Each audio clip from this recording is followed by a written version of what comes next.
nous te bénissons, nous t'honorons, te rendons grâce pour ta fidélité, pour ta présence, pour ton amour. Merci Père pour ta parole qui est révélée. En cette saison de jeûne et de reconnaissance à toi Seigneur, nous exaltons ton seul nom. Viens et agis, descends Père et glorifie ton nom plus que par le passé.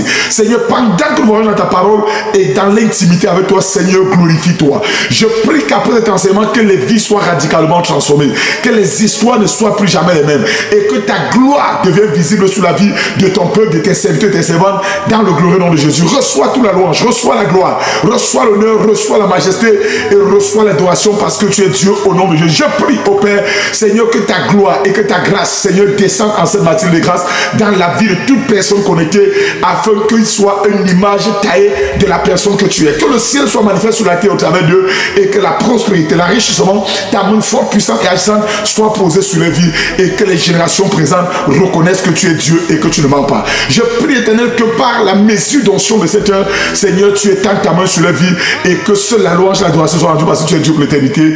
Au nom de Jésus. Amen. Que Dieu vous bénisse, je vous aime ce matin.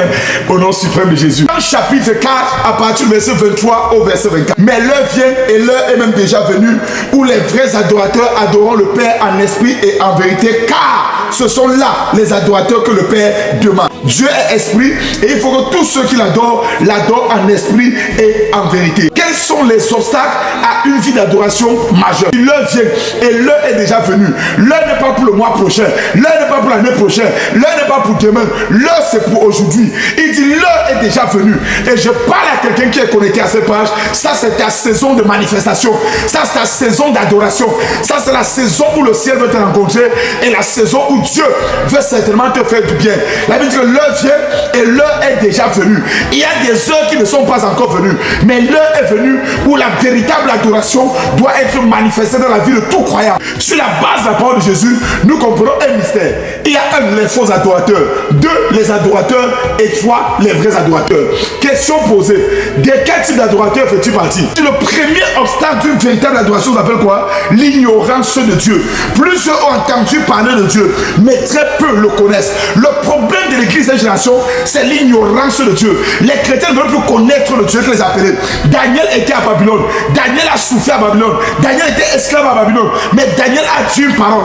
Dans Daniel chapitre 11, le verset 32, il a dit seuls ceux, ce n'est que ceux qui connaîtront les dieux. Ce n'est que ceux qui connaîtront les dieux qui feront des espoirs. Où sont passés les chrétiens qui connaissent encore Dieu? Aussi vrai que vous baptisez les chanteurs à l'église, les adorateurs à l'église, baptisez-les dans la parole. Les véritables adorateurs sont des paroliers, sont des hommes et des femmes qui ont une connaissance profonde des Écritures. Il dit mon peuple périt parce qu'il manque la connaissance. Mon peuple périt faute de connaissance. Seigneur, je veux te connaître. C'est la prière de l'heure. Tu ne peux pas manifester Dieu au-delà du niveau de connaissance que tu as de Dieu. On ne prie pas parce qu'il faut prier. On prie en accord avec la parole. Deuxième obstacle, la vie du péché. Deuxième, le péché. Non! La main de Dieu n'est pas courte pour nous sauver. Son oreille n'est pas dure pour nous entendre. Mais ce sont vos crimes et vos péchés qui mettent une séparation entre vous et votre Dieu. Ce sont vos péchés qui vous cachent sa face et empêchent que vous ne l'écoutez. Car vos mains sont souillées de sang et vos doigts de crimes. Vos lèvres profèrent le mensonge, votre langue fait entendre l'iniquité. Tu ne peux pas adorer Dieu en présence du péché, tu mens. Déteste le péché jusqu'à sa racine. La seule chose sur laquelle Satan peut t'attraper, c'est le péché.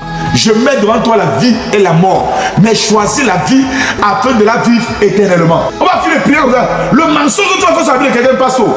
Même Satan va être formé à l'université là. C'est toi qui connais l'école que tu as fait. On voit les pasteurs qui manquent demain sur l'autel. Ils montent sur l'autel, ils manquent. Sur l'autel, tu manques. Sur l'autel, tu manques. Il y a des niveaux où toi-même tu formes Satan. Satan lui s'assoit, tu le formes. Mais ton niveau est fort. Sur lequel tu manques. Que Dieu te délivre au nom de Jésus. Et troisième obstacle à une adoration efficace, ça s'appelle l'orgueil. Pardon. Dieu ne partage sa gloire avec personne. L'humilité précède la gloire, l'orgueil précède la chute. Le quatrième obstacle à une adoration efficace s'appelle l'amertume. Veillez à ce que nul ne se prive de la grâce de Dieu et qu'aucune racine de l'amertume ne pousse à l'intérieur de vous. Que Dieu te délivre des racines de l'amertume au nom de Jésus.